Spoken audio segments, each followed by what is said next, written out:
अचिंत्य की टीम जिन्होंने मुझे बुलाया ज्ञानेश्वर चौबे जी के निर्देशन में, उनको बहुत बहुत धन्यवाद है। और सीधा ही मैं बिना किसी भूमिका के शुरू हो जाता हूँ। आप सारे प्रोटोकॉल सोच लीजिए कि हो गए। थैंक यू, आपने मुझे फूल बना दिया। फूल या कोई सा भी फूल तो बना ही दिया ना। गुड। तो पिछले 2 दिनों से पूरे देश भर में महिलाओं को लेकर बहुत चर्चा हो रही है। कल से क्यों बताया आपको?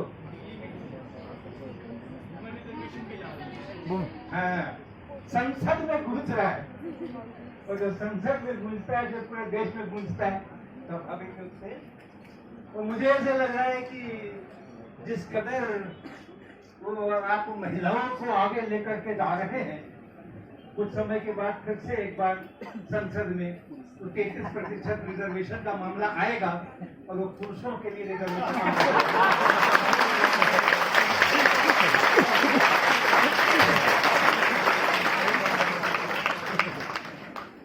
आपकी पूरी टीम को बहुत बधाई।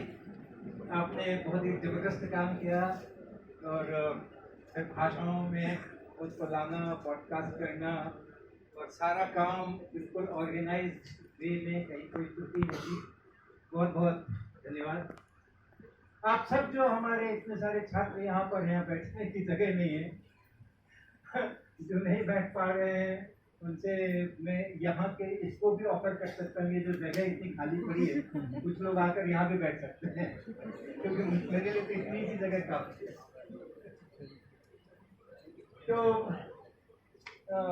कई सारी बातें करनी है। जब इतने सारे अच्छे अच्छे बच्चे सामने हो, बड़े लोग सामने हो, पढ़ने वाले भी हो, पढ़ाने वाले भी हो, तो कुछ कुछ जो सोच कर मैं आया हूँ वो करूँगा। क्या सबके सामने आ रहा है, इसलिए तो मैं कुत्ते के अंदर रखना चाह रहा था।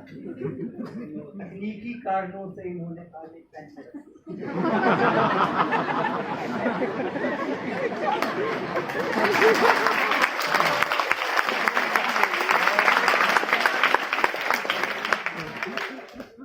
कितनी देर रुकने को तैयार हो?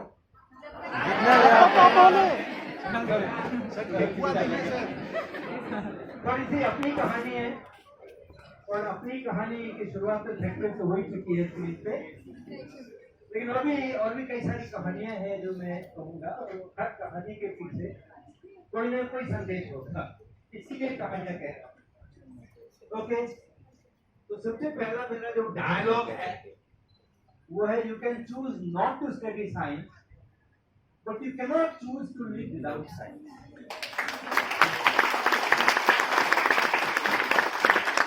आप साइंस मत पढ़ो, हमें कोई शिकायत नहीं होगी। आप साइंस मत पढ़ो, आपकी बिल्कुल चॉइस है, और मैं बहुत सम्मान करता हूँ उनका जो साइंस नहीं पढ़ो। लेकिन कोई भी ऐसा व्यक्ति नहीं हो सकता जो साइंस के बिना रह सकता है। हर किसी को साइंस में तो रहना ही पड़ता है, और इसलिए साइंस बिना पढ़ाए, बिना सिखाए खुद से आ जाता है, खुद से आ जाता है।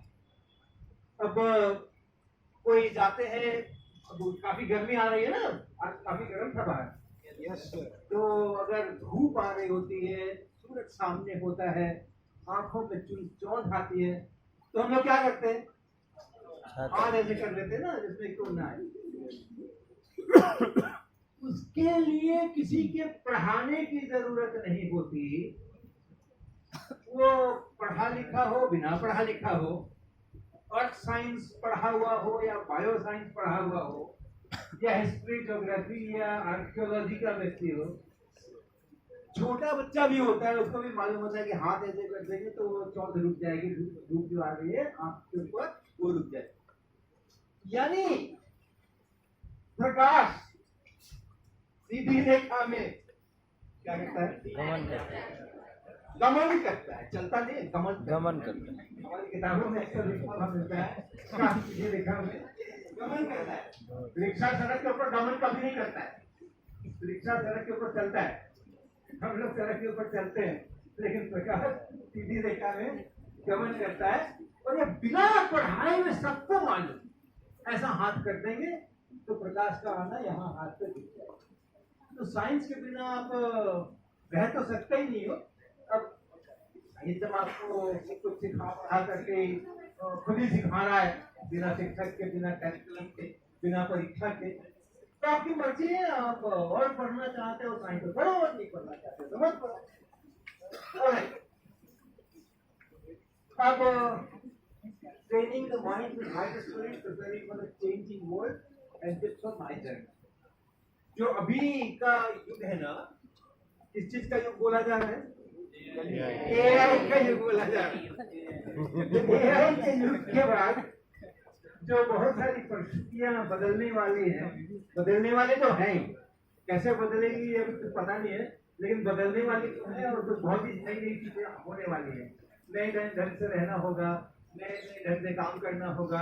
अभी जो ट्रेडिशनल पता है कि हाँ ये कोर्स कर लेंगे तो यहाँ जॉब मिलेगी, वो कोर्स कर लेंगे तो ये वाला काम कर सकते हैं, ये पढ़ लेंगे तो हम व्यापार कर सकते हैं, ये पढ़ लेंगे तो हम एडमिनिस्ट्रेशन कर सकते हैं, उन सब के अंदर में बहुत बदलाव आने वाला है।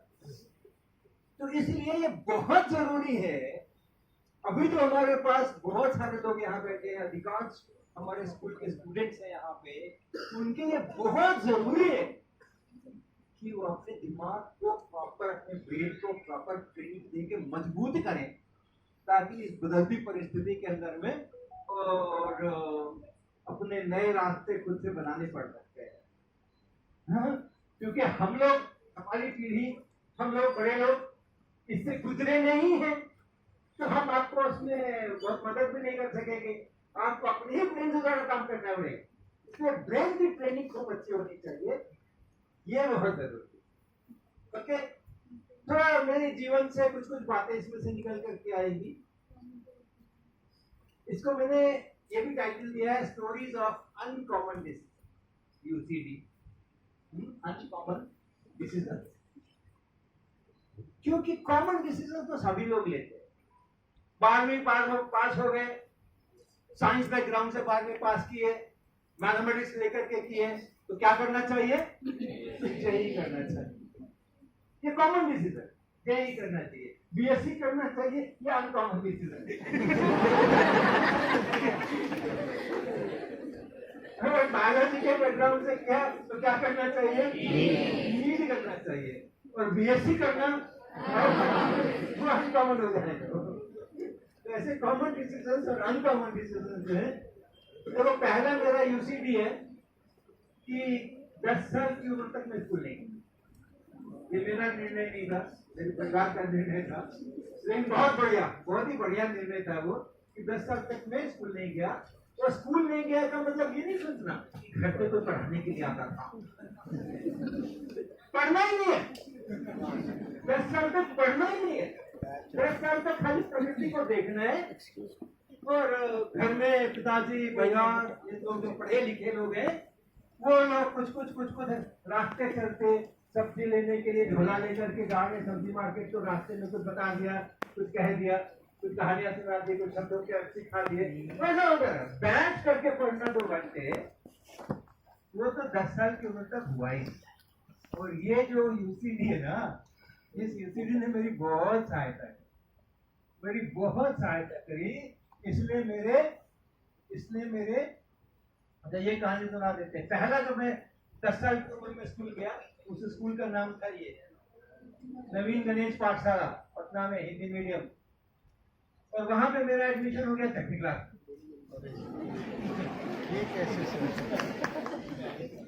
और एडमिशन कैसे हुआ 6वीं क्लास में? तो उस समय कोई ऐसे टेस्ट वेस्ट तो अभी भी नहीं होते स्कूल के लिए। तो प्रिंसिपल अपने कमरे पे बुलाया, उन्होंने 15 मिनट कुछ एक इंटरव्यू लिया हमारा, ये जोड़ के दिखाओ, ये गुणा करके दिखाओ, ये इसका डिक्टेशन लिखो, इसका स्पेलिंग क्या, ऐसा कुछ पूछा उठा। और वो प्रिंसिपल डिक्लेयर कर देते थे कि इसको किस क्लास में एडमिशन लेना है, यही पद्धति। तो मेरे लिए उन्होंने डिक्लेयर कर दिया 6ठी क्लास में लिखा दो, तो 6ठी क्लास में लिखा दिया गया। और नतीजा क्या हुआ मालूम है?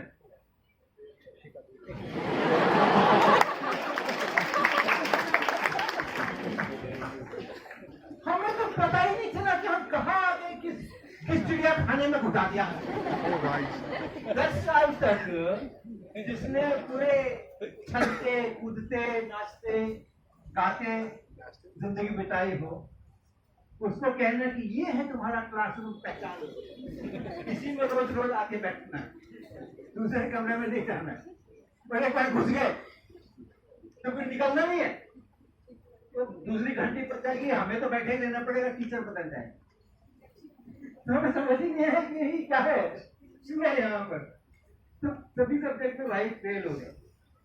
और देखो हमारे यूसीडी, अच्छा ये इसको पहले होना चाहिए था। हमारे 7 साल बच्चे हैं, ये हमारे 7 साल बच्चे हैं। 10 साल की उम्र में जो मैंने स्कूल गया है, और अब 3 साल की उम्र में जाते हैं, तो मैंने कितने साल बचा लिया? बचा लिया मैंने। स्कूल की जो चार दीवारी, स्कूल का जो रेजिमेंटेशन, स्कूल की जो बेड़ियां, इस समय में ये करना, उस समय में वो करना, मेरे जैसा स्वतंत्र उत्सृंखल अपनी मर्जी का काम करने वाला इतने सारे बंधनों के अंदर में उसको डाल दिया, तो हमारे दिमाग का जो स्वतंत्र विकास होता है उसके अंदर में बड़ी बाधाएं पड़ती है। और मैं 7 साल तक उन बाधाओं से मुक्त रहा, तो उसके कारण से बहुत सारे लाभ हुए। मजे की बात यह है कि जब हमें सभी सब्जेक्ट्स में फेल हो गए, हम ग्रेड कार्ड लेकर, क्या हमें क्या पता फेल क्या होता है, पास क्या होता है। शिक्षकों ने ग्रेड कार्ड पकड़ाया, हम खुशी खुशी लेके घर चले गए, और जब घर को दिखाया तो लोगों ने अच्छा तुम फेल हो गए, तो हमें पता चला अच्छा फेल भी होना बड़ी चीज होती है। हमें क्या पता था फेल होना क्या होता है और पास होना क्या होता है। ओके, लेकिन मजे की बात देखना, मेरे पिताजी ने मुझे डांट नहीं लगाई फेल क्यों हुए, मेरे पिताजी ने मुझे उपदेश नहीं दिए फेल क्यों हुए। मेरे पिताजी ने कहा नवीन गणेश पाठशाला ने तुम्हें फेल कर दिया।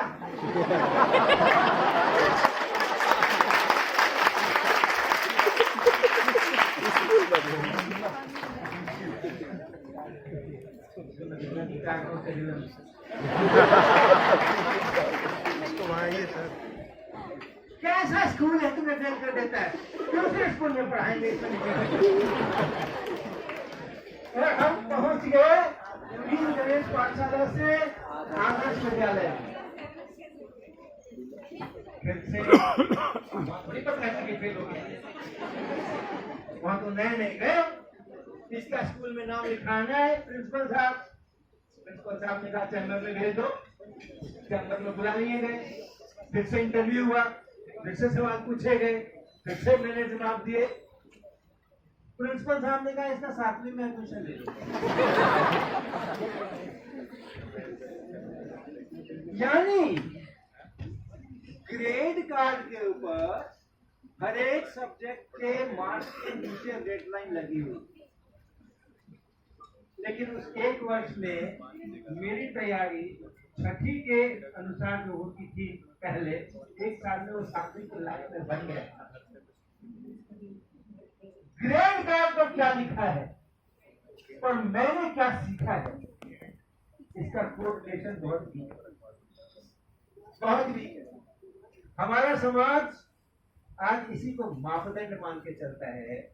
अभी 10वीं क्लास के जब रिजल्ट निकले हैं तो यही चर्चा है, किसको 95% आए, किसको 95% कितने ज्यादा, कितने बच्चों को आए, फर्स्ट डिवीजन कितने को आया।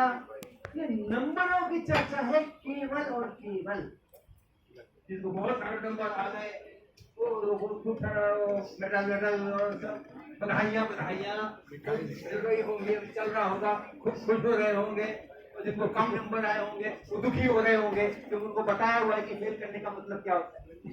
फेल तो बहुत कम ही लोग करते हैं आजकल 10वीं क्लास में, दशमलव में ही कुछ प्रतिशत होता है फेल करने वालों का।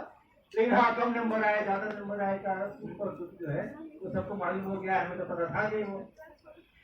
तो सीखना इम्पोर्टेंट है, नंबर इम्पोर्टेंट है। और सीखने के लिए मैं अपना अपना मालिक खुद होना चाहिए। मुझे कोई जंजीरों में जकड़ के कहीं किसी को, मुझे कोई जंजीरों में जकड़ के कहे किसी को तो मैं नहीं सीखूंगा। कोई मुझे सीखने का केवल वातावरण दे दे, मैं सीखूंगा, मैं खुद सीखूंगा। क्योंकि खुद से सीखना ये मेरा जन्म से ही मेरा अभ्यास रहा। आप 3 साल की एज में आजकल स्कूल जाते हैं, अब 3 साल के पहले क्या कोई बच्चा कुछ सीखता नहीं है क्या? सीखता नहीं है क्या? सीखता है ना? क्या सीखता है? अपना नाम, पिताजी का नाम, बोलना, सेंटेंसेस करना, सेंटेंसेस क्रिएट करना, एक पूरी भाषा, पता नहीं कितने हजार शब्द सीखता होगा ताकि वो बात कर सकता है। एक 3 साल का बच्चा स्कूल जाने के पहले बहुत सारी बातें कर सकता है। तो बातें कर सकता है का मतलब कि वो सुन के समझ रहा है और खुद से बोल रहा है। उतनी बड़ी भाषा सीखना और दूसरी भाषा सिखाने के लिए कभी भी हम लोग मेहनत करते रहते हैं, कोई दूसरी भाषा समझ नहीं आती है। और तब लोग कहते हैं हायर एजुकेशन कैसे होगा, ऐसा कैसे होगा, ऐसा वैसा कैसे होगा, अंग्रेजी सिखाओ, अंग्रेजी सिखाओ, अंग्रेजी सिखाओ।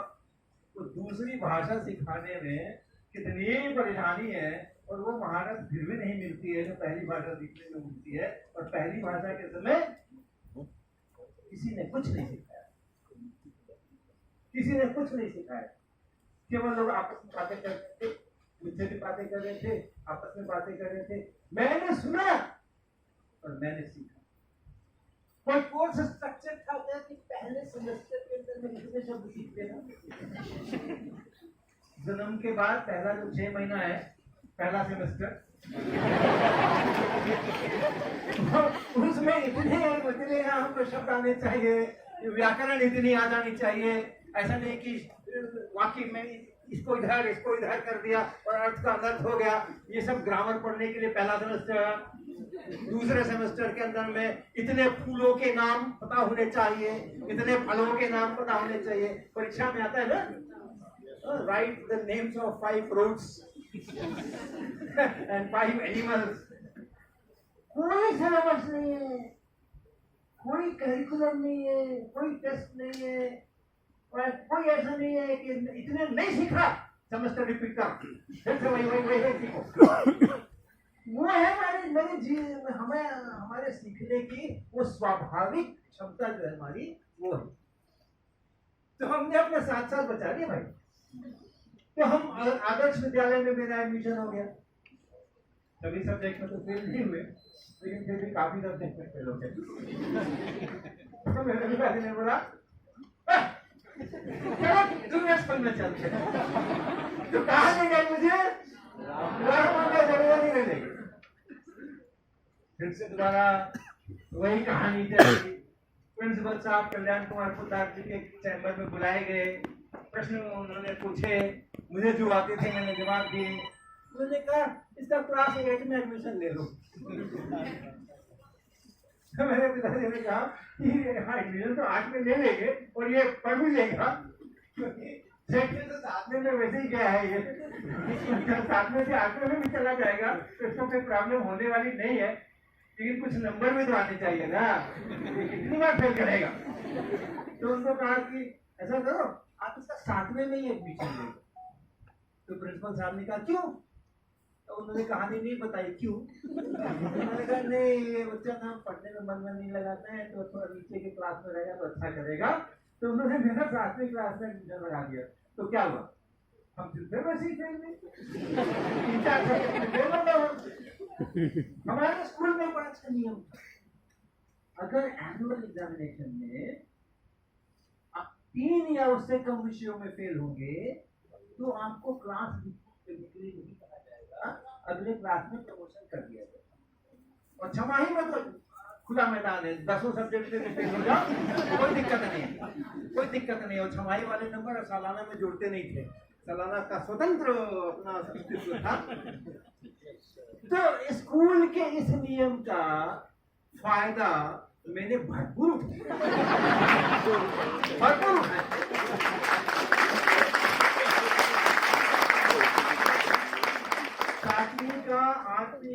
9वीं का एनुअल एग्जाम, मुझे ठीक ठीक याद नहीं है, लेकिन शायद 2 बार मैंने 3 विषय में फेल हुआ और 1 बार शायद 2 विषय में फेल हुआ, तो मेरा क्लास रोका नहीं गया, वो चला। तो इस तरीके से फिर फाइनली मैंने टीचर घोष अकेडमी से अपनी हाई स्कूल की परीक्षा दी, वो तो स्वास्थ्य कारणों से उसको बदलना पड़ा था। तो इस तरीके से चला मामला। तो आज की तारीख अगर कोई स्टूडेंट हर साल 6वीं 7वीं 8वीं 9वीं